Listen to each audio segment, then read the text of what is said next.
What's up, YouTube? I'm back with another video today, and I was thinking about this theory with the NBA. Not really a theory, but just this topic on the NBA. Now, for a long time, I've been saying that the NBA is getting too good. And when I say it's getting too good, it's a lot of good players that are in the NBA just because the NBA is so well-rounded now. You have stars at the point guard, you have stars at the 2, you have stars at the 3, 4, and 5. And that's not to say that you didn't have that before, but now it seems like it's so many potential stars that aren't in the NBA just because they can't fill a position. So the question that I had was, when do you give your young guys the time to leave the NBA? And when I ask that, I'm saying, how much time are you giving young guys to develop? Now, given this scenario, right, you have a guy, or you have guys like Amani Bates, who could potentially be a great scorer in the NBA. He's currently playing in the G League, and he's looking pretty solid. He could play in the NBA right now.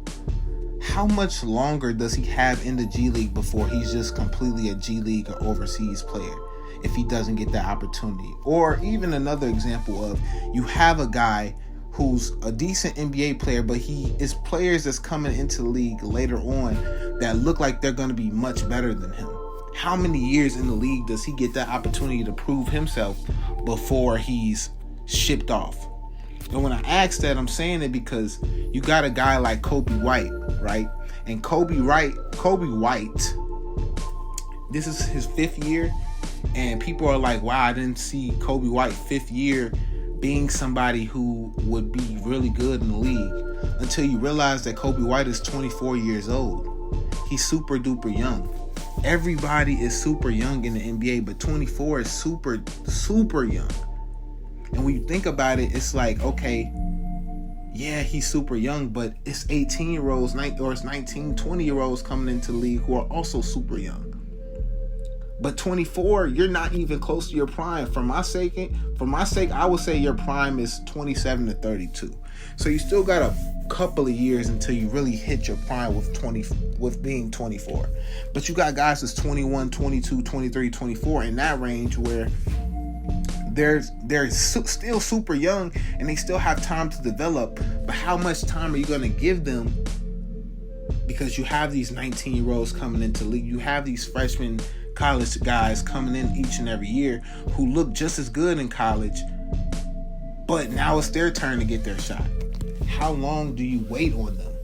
And to me, if you have guys that you really believe in, they get ample time. But it's unfair to the other guys who could be just as good if you would have gave them some time.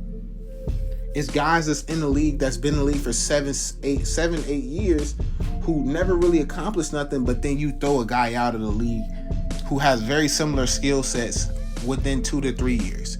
It's just simply unfair. So as an organization, at what point do you say, okay, this is the amount of time that we're going to give our young guys to develop? If he's not developed at this age or at this season in the NBA, he's done. How do you decipher between that? And for myself, I would say the biggest thing that I would do if I was an NBA coach, I'm looking at what I see in practice. If I see guys killing in practice and in the games, they're not really as good, I still can see the potential. I can see how hard they're working at practice. I can see how hard they're training to get their muscle up and to just do better things. I look at their potential in terms of the flashes of stars, or the flashes of being a star that they have. I look at these little things because it's so many guys coming into the league now who can be 6'8", tall, shoot, dunk, rebound, defend. It's so many different guys like that who have that speed, who have that jumping ability, that athleticism, that can be superstars, right? But it's only so long that you can have that potential. When does the potential die out? When does it run out? And why is it unfair for some guys and not others?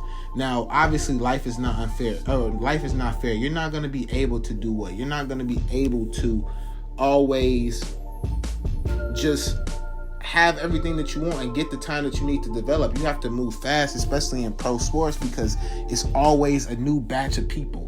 Life is super competitive, especially in America and especially in the best basketball league in the world. It's always going to be super competitive. But at what point do you say, okay, this guy deserves more time than this other guy because his potential is higher? If you got two guys at 6'8", one can jump high, one can shoot the ball well, who do you give more potential, or who do you give more time to?